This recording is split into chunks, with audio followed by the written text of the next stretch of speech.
పప్పు నానబెట్టుకునే పని లేదు, అంతకంటే రుబ్బే పని లేదు. ఈజీగా అప్పటికప్పుడు ఇన్స్టాంట్గా ఈ రవ్వ వడ అయితే చేసుకోండి.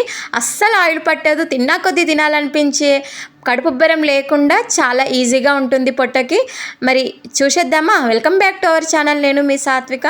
స్టవ్ పైన ఒక కడాయి పెట్టేసుకొని 2 కప్పుల వరకు వాటర్ వేసుకోవాలి. ఇక్కడ నేను ఒక 1 గ్లాస్ రవ్వతో అయితే చేస్తున్నాను. 1 గ్లాస్ రవ్వకి 2 గ్లాసుల వరకు వాటర్ అండ్ ఒక half spoon chilli flakes, half spoon నెయ్యి. మీకు నెయ్యి నచ్చకపోతే ఆయిల్ కూడా వేసుకోవచ్చు. దాంట్లోనే టేస్ట్ తగ్గట్టు సాల్ట్ అండ్ ఒక హాఫ్ స్పూన్ వరకు జీలకర్ర వేసుకొని వాటర్ మరుగుతుండగా ఈ రవ్వనైతే కొంచెం కొంచెం వేసుకుంటూ, ఉప్మా రవ్వ కదా మనం ఎలా కలుపుకుంటామో అలా కలిపేసుకొని ఉండలు లేకుండా మంచిగా రవ్వ అయితే వాటర్లో కలిసిపోయేలాగా మంచిగా కలిపేసుకోవాలి. ఈ రవ్వ అంతా మంచిగా దగ్గరికి ఉడికేంత వరకు ఉడికించుకొని ఇలా దగ్గర పడ్డాక స్టవ్ ఆఫ్ చేసేసుకోవాలి.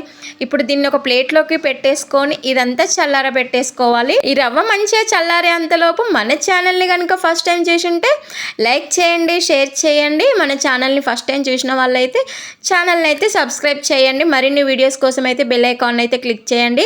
నేను వీడియో పెట్టగానే మీకైతే నోటిఫికేషన్ అయితే వచ్చేస్తుంది. ఇంకా రవ్వ అయితే మొత్తం చల్లారిన తర్వాతనే ఇంకా దాంట్లో ఒక 2 నుంచి 3 స్పూన్ల వరకు అయితే బియ్యపిండి వేసుకోవాలి. బియ్యపిండి వేసుకొని మంచిగా ఉండలు లేకుండా బియ్యపిండిలో రవ్వ బియ్యపిండి మొత్తం కలిసేలాగా మంచిగా కలిపేసుకోవాలన్నమాట. ఇక్కడ నేను 2 లేదా 3 స్పూన్లు అయితే బియ్యపిండి అయితే వేశాను. మీరు బియ్యపిండి లేకపోయినా కానీ బాగానే ఉంటుంది. ఇంకా బియ్యపిండి వేసుకుంటే పైన క్రిస్పీగా లోపల సాఫ్ట్గా, అస్సలు ఆయిల్ అయితే అస్సలు పట్టుకోదు. ఇక్కడ నేను సోడా కూడా వేయట్లేదు. సోడా వేసుకుంటే కొంచెం పఫీగా వస్తాయి, బాగా వస్తాయి. కానీ అస్సలు ఆయిల్ పట్టకుండా ఉండాలి అంటే సోడా వేయకుండా చేస్తే చాలా బెటర్ అని చెప్పేసి నేనైతే సోడా అయితే వేయలేదు.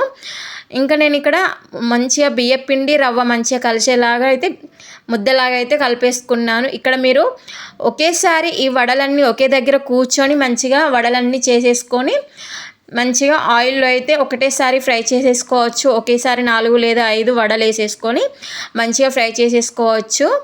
ఇంకా ఈ ఫ్రై చేసుకోవాలి అంటే ఆయిల్ మాత్రం మంచిగా ఫుల్ హీట్ చేసేసుకోవాలి. అప్పుడే మంచిగా వడ అనేది మంచిగా కలర్ మంచిగా వస్తుంది, ఉడుకుతుంది. మరి మీడియం ఫ్లేమ్లో పెట్టేసి అయితే ఫ్రై చేసుకోవద్దు. ఇది హై ఫ్లేమ్లో పెట్టేసుకొని ఈ వడ అయితే ఫ్రై చేసుకోవాలి. ఒక్కటి గుర్తుపెట్టుకోండి. ఇంకా ఇక్కడ వడ అయితే మంచిగా రెడీ అయిపోయింది. చూడండి, ఇప్పుడు నేను చూపిస్తాను. లోపల అయితే సాఫ్ట్గా, బయట క్రిస్పీగా చాలా బాగా వస్తాయి. ఇవి చల్లారినాక కూడా చాలా బాగా ఉంటాయి. అలాగే టేస్ట్ అయితే సూపర్గా ఉంటుంది. ఒక్కసారి ట్రై చేయని వాళ్ళు ఎవరైనా ఉంటే ట్రై చేయండి. మరి మన ఛానల్ని ఫస్ట్ టైం చూస్తే లైక్ చేసి సబ్స్క్రైబ్ చేసేయాలండి అబ్బా.